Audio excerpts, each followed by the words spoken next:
But meditation can be used for not only holy things, but all aspects of your life. Your day-to-day work, your job, family situations, anything that you find puzzling. Do you have any areas in your life you find puzzling? Now, there's something that puzzled me 20 years ago is what I think Our Lady wants to share with you tonight. What happened, there was a man in his 80s named Ralph Klinge who used to go to the Sacred Heart of Prayer group. He had all this energy like you wouldn't believe it for an 80-year-old man. And he read something called the St. Michael's Journal. And he came up to me and he said, Guy, he goes, in the early 90s, he says, Guy, our debt in the United States is up to $4 trillion. And it's all because we have this policy of creating our new money out of debt. He goes, it doesn't have to be this way.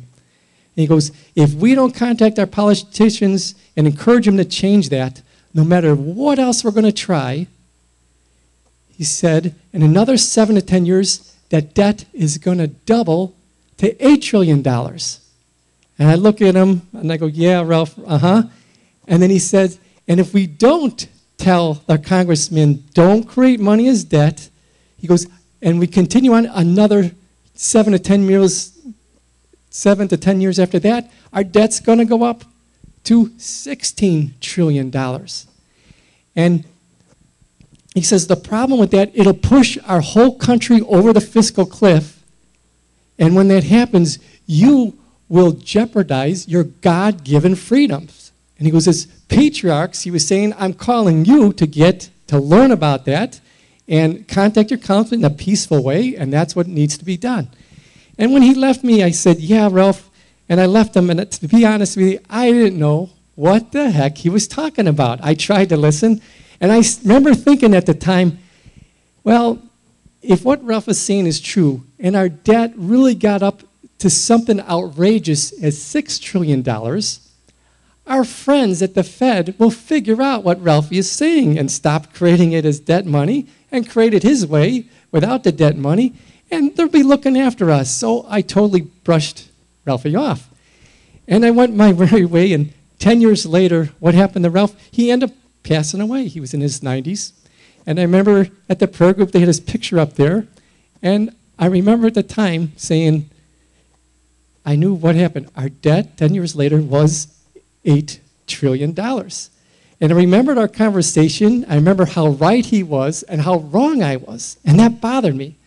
And I go, I should do something on it. But typically, like me, I go, it's not, I got other things. And I forgot it. But another 10 years went by, and our debt went up to $16 trillion. And now Ralph's prophetic words are echoing my mind. I go, I got to do something. I go, I know, I'll apply the angel method. And I go, I'll start learning more about it. And I started looking at the documentaries. Bill Still's back there. Hello, Bill. His a lot of good information. There was another one. He has the Secret of Oz documentary and several others. Also, Ellen Brown, Web of Debt. She has a good book that explains all that. And I was still kind of puzzled with some of the terminology. And then one day I got the aha moment. What the aha moment was, what they don't say, what debt money really is.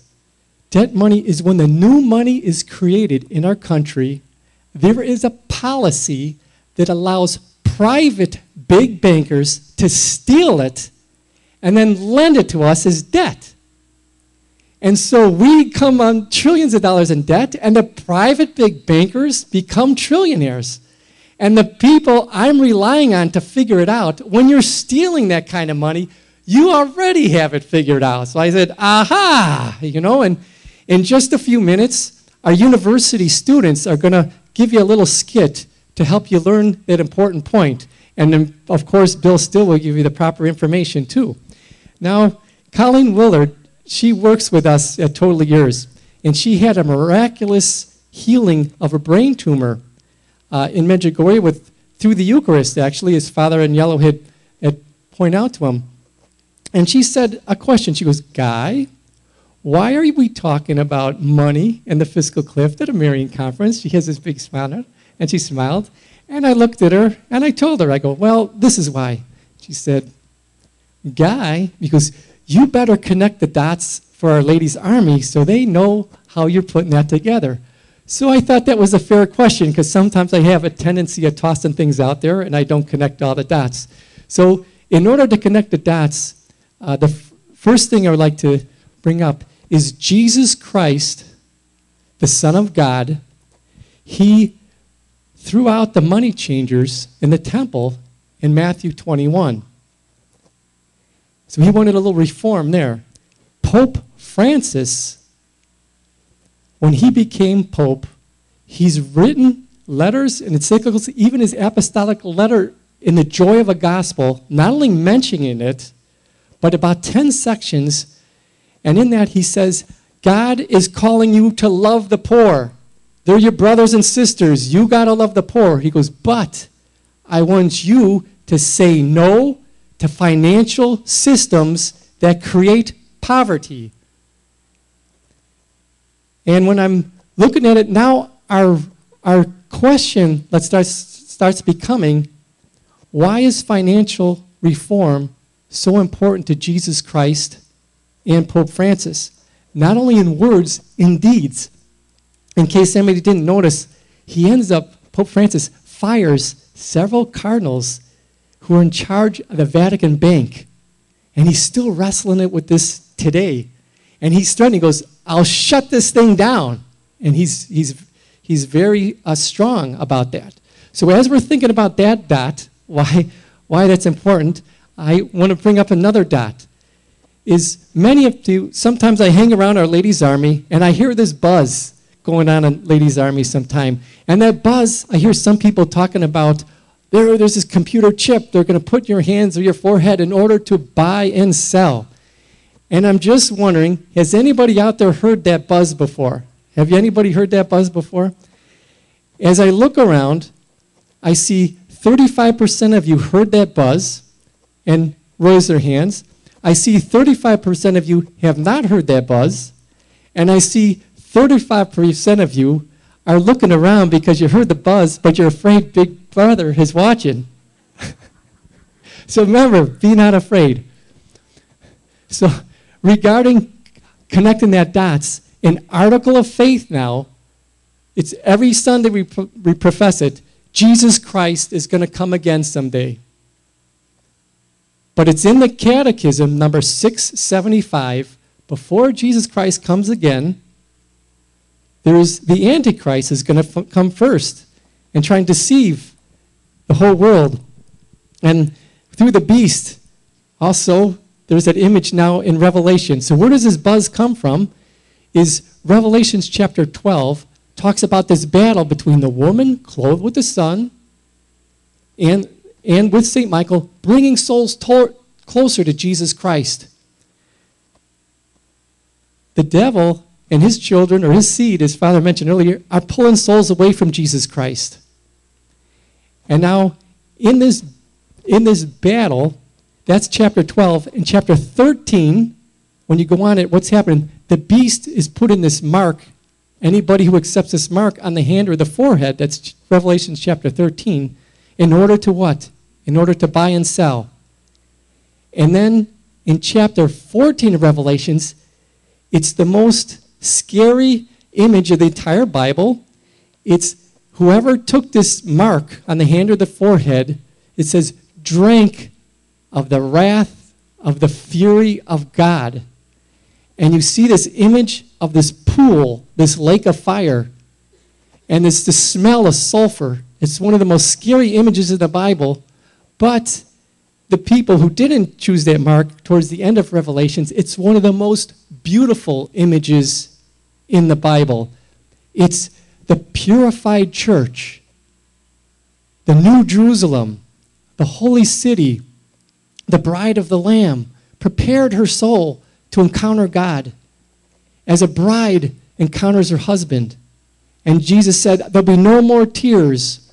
I'll wipe away every tear, no more mourning, and they're all eaten from the fruit of the tree of life and living forever. When you see those two images and you meditate a little, you go, I know which side I want to be on. So now, to finish up, to connect those dots together on that, back to the image now, in order for the Antichrist or this beast to put a chip on you in Revelations 13 to buy or sell, he's got to control all the central banks in the world. And what he has to do to you is he has to make you think that you do not have a choice, that you have to do this way to buy and sell. So I want to repeat that. He's a deceiver, and the deceiver will make you think you have no choice. But here tonight, I want to make sure you all know you do have a choice. He's a deceiver. And it does not have to be that way. And so what way can it be? And that's why I'm calling each one of you, listen up to what these university students are going to say. And I'm saying, listen up what Bill Still has to say, because when you know this knowledge, you'll understand you do have a choice. So now if we reformulate that original question, the question really becomes, Jesus Christ is against injustices. Pope Francis is against injustices. But shouldn't we be too afraid to stand up to people because they have so much money and so much power? Shouldn't we just be too afraid and say nothing?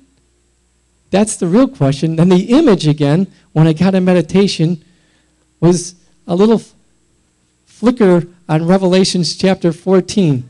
I see the big pool of fire and the people getting cast. And what are the people saying in the pool of fire? Ow! Ow! They're saying, God didn't tell me we had a choice. Ow! Every time they're going, ow! Ow! God didn't tell me we had a choice. I go, hey, imagine hearing that forever. I go, no thanks. I'm telling them. I'm not going to be afraid. I'm telling you what it is, and what you do with it, that's up to you. Because who's going to put the kibosh on it? The prophecy is, good thing she's got my back. Blessed Mother. She's the one somehow is going to put the kibosh on it. And you're her army, and that might be one of you. You saw little Victoria Grant, the 12-year-old, rocking that kind of injustice. 67 million hits little Victoria Grant had in Canada, shaking them up that nobody else could shake it. But that's the grace of God could work through that. So it might be you, it might be your children, it might be your grandchildren, who knows? So we all have to work together, learn those things, share, and then through the grace of God, we'll be able to move forward. Because before, when Ralph was telling us, it was speculation and theory and common sense. But today, if you really look at the reality of it, if you took $1 million of $1,000 bills, if you have $1,000 bills and you stacked up $1 million, it's 4 inches high. If you look at our $18 trillion debt of $1,000 bills, it's 1,000 miles high of money. It's so much money you can't comprehend it. They can't hide all that money. So it grew from common sense. Now it's a hard, cold facts and reality. So when do we have the choice to change that? Now is the time for you to change your choice. So we ask you to learn mental prayer, get your soul in a state of grace so God could work through you, and then learn a little bit. Learn what Bill's still saying, learn what Victoria Grant's saying, Ellen Brown is saying, and through the grace of God, peacefully, in peaceful, joyful way, your patriarchs, you contact your representatives and say, hey, I don't think we should be creating this money out of debt and letting private bankers steal it and lending it to us. And also, to help us understand that concept, we're going to welcome up our university students, and we'll give a little round of encouragement here to Megan, our narrator. Alex is Uncle Sam. Kat is the big banker. And Colin is the referee. So let us welcome them as we set up.